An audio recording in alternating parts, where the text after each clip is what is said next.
In this video, I will show how to open multiple link in Google Sheets. So select cells where you have the hyperlink, then right click and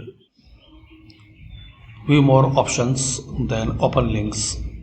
So in one click you can open these all.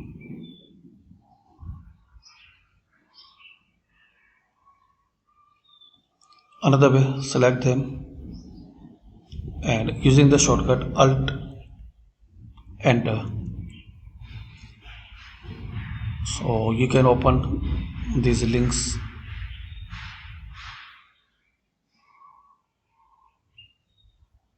Alt and Enter.